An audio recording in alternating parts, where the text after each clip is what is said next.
సామెతలు 3:3-4.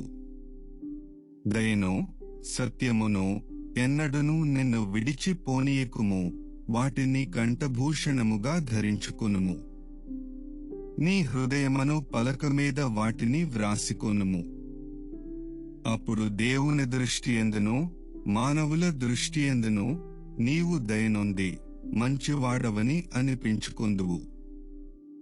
ఈ వాక్యం మనకు దయ మరియు సత్యం యొక్క ప్రాముఖ్యతను తెలియజేస్తుంది.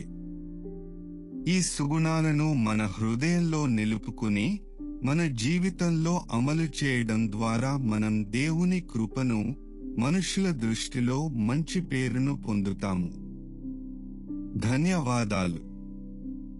మీకు ఈ వీడియో నచ్చితే దయచేసి లైక్ చేయండి, షేర్ చేయండి, కామెంట్ చేయండి మరియు సబ్స్క్రైబ్ చేయండి.